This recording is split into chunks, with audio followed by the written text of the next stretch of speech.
السلام علیکم ورحمۃ اللہ وبرکاتہ۔ ناظرین گرامی، اگر آپ اس کائنات کے لوگوں کے لیے بینیفیشل ہیں، ان کے لیے نفع مند ہیں، نفع بخش ہیں، تو آپ کبھی بھی بھوکے نہیں مر سکتے، کیونکہ اللہ تعالیٰ ہر اس چیز کی حفاظت کرتا ہے جو لوگوں کو نفع پہنچاتی، کیونکہ اللہ تعالیٰ نے جو اپنی مخلوق کو نفع پہنچانا ہوتا ہے وہ اپنے ہی بندوں کے ذریعے نفع پہنچاتا ہے۔ تو جو بھی شخص اللہ تعالیٰ کی مخلوق کو فائدہ پہنچاتا ہے، اللہ تعالیٰ کی مخلوق کو نفع پہنچاتا ہے، اللہ تعالیٰ ایسی شخصیت میں وسعت پیدا کرتا ہے۔ اگر آپ کسی شخص کی مدد کر رہے ہیں تو اللہ تعالیٰ جس چیز سے آپ اس شخص کی مدد کر رہے ہیں، اللہ تعالیٰ اس میں اور برکت داخل کر دیتا ہے۔ بلکہ قرآن کریم میں اللہ تعالیٰ نے ارشاد فرمایا، ان لوگوں کی مثال جو اللہ کی راہ میں خرچ کرتے ہیں ایسی ہے جیسے ایک دانہ اگائے 7 بالیں اور ہو ہر بال میں 100 دانہ۔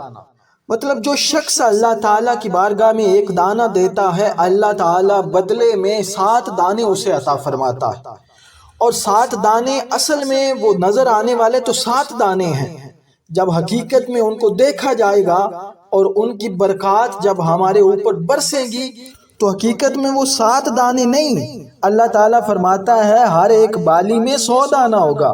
تو بھئی اللہ تعالیٰ سے سودا کر کے تو دیکھو اللہ کیسے دن بدلتا ہے۔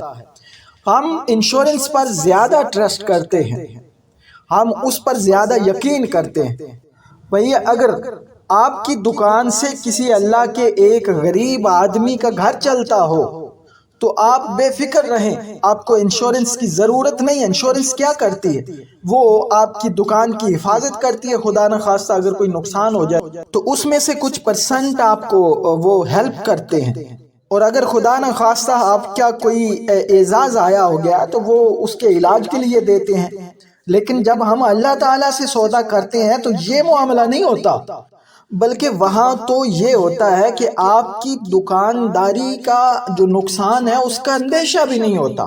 اللہ تعالیٰ اسے زوال سے بچاتا ہے، جلنے سے، گلنے سے، نقصان سے بچاتا ہے۔ تو اسی طرح وہ آپ کے اعزاز ضائع ہونے کے بعد آپ کی ہیلپ کرتے ہیں، لیکن اللہ تعالیٰ کا قانون قدرت یہ ہے کہ جو اس کے مخلوق کی خدمت کرتا ہے، صدقہ و خیرات کرتا ہے، اللہ تعالیٰ اس پر آنے والی مصیبتیں ٹال دیتا ہے۔ یہ نوبت ہی نہیں آتی کہ اسے کوئی ایسی مصیبت گھیر لے۔ اس لیے ہمیں چاہیے کہ ہم اللہ تعالیٰ سے سودا کریں، اور اللہ تعالیٰ ضرور ہمیں ترقیاں عطا کرتا ہے، صحت عطا کرتا ہے۔ اور ساتھ ساتھ آئیے میں ایک وظیفہ بھی بتا دیتا ہوں کہ اگر آپ رزق کے لیے وظیفہ ہی چاہتے ہیں تو آئیے نبوی وظیفہ بتاتا ہوں، جسے خود نبی کریم علیہ السلام نے بتایا۔ ایک شخص حاضر خدمت ہوتا ہے، آ کر عرض کرتا ہے، یا رسول اللہ مالی حالات بہت کمزور ہیں، میرے پاس کوئی روپیہ پیسہ ہے نہیں، معاملات بہت سخت ہو چکے ہیں، اب آپ ہی بتائیے کہ میں کیا کروں؟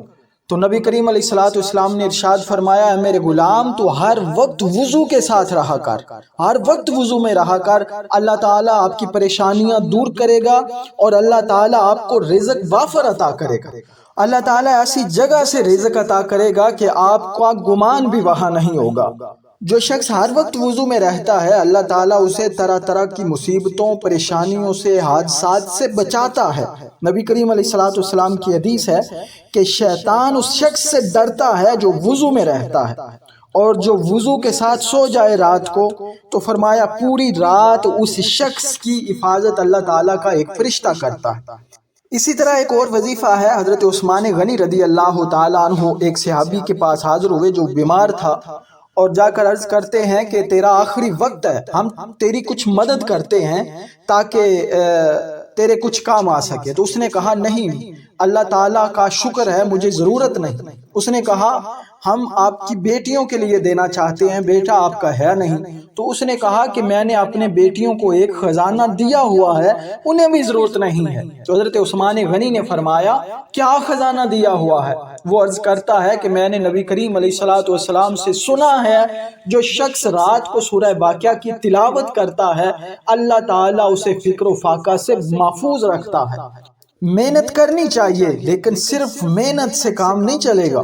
آپ نے کئی دیکھے ہوں گے محنت کرنے والے رات کو سڑکوں پر سوئے ہوتے ہیں، اگر آپ اپنے حالات بہتر کرنا چاہتے ہیں تو پھر اللہ تعالیٰ سے سودا کیجئے، اللہ تعالیٰ کی بارگاہ میں عرض کیجئے، مولا جو مجھے تو رزق دے گا میں اتنا حصہ تیری بارگاہ میں خرچ کروں گا۔ اس کے بعد باوضو رہیں اور رات کو سورہ واقعہ کی تلاوت کرتے رہیں۔ اللہ تعالیٰ ضرور آپ کو ایک دن کامیابی و کامرانی سے نوازے گا۔ اللہ تعالیٰ سے دعا ہے اللہ تعالیٰ آپ کو ہمیشہ خوش رکھے، آپ کے رزق میں عمر میں برکتیں داخل فرمائے، آمین بجاہ النبی الامین صلی اللہ علیہ وسلم۔